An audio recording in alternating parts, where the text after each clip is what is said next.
தித்திக்கும் தேன் தமிழ் கற்றும் வரட்டும் முத்தமிழ் தாக்கிய முதல் கண் வணக்கங்கள். ஆண்டவர்களே, சான்றோர்களே, என்னை வழிநடத்தும் ஆசிரியர்களே, என் அன்பு மாணவ செல்வங்களே, எல்லோருக்கும் வணக்கங்கள்.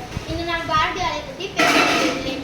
அச்சம் தவிர்த்து ஆண்மை தவறாமல் ஏறுபோல் நடந்து கொடுத்து நின்று சரித்திரத்தில் தேர்ச்சிக்கொண்டு சாவதுக்கு அஞ்சாமல் சீரோர் சீறி செய்வது துணிந்து செய்து சொல்வதை தெரிந்து சொல்லி நெற்றி சுலுக்கிடாமல் ஏற்பட பேசி நைய புடைத்து திருத்தனை போற்றாமல் புதியன விரும்பி பெருமும் பெருதி கேட்டு போர்த்தொழில் பழகி மானம் போட்டி ரௌத்திரம் பழகி வீரியம் பெருக்கி அடிப்புற பேசி வையத் தலைமை கொண்டு தமிழாலும் தமிழுக்காகவும் வாழ்ந்தானே ஒருவன் சித்தனை போல் திந்த சித்தனும் அல்ல, பித்தனை போல் அடைந்த பித்தனும் அல்ல.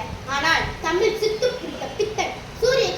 சூரிய துண்டுகளை இரண்டு கண்கள், வீரத்தின் கூர்மை இவன் நீட்டை, மொழியின் மகுடம் இவன் உண்டாசு, கோபத்தின் நிறம் இவன் திலகம், புலவனாய் பத்திரிகையாளனாய் சுதந்திர போராட்ட வீரனாய் வண்ணம் தொட்டும் கொண்ட இவன் முகம் பாட 1000 காரணங்கள் உண்டு. ஒரு சின்னஞ்சிறு போல நானும் வீழ்வேன் என்று நினைத்தாயோ?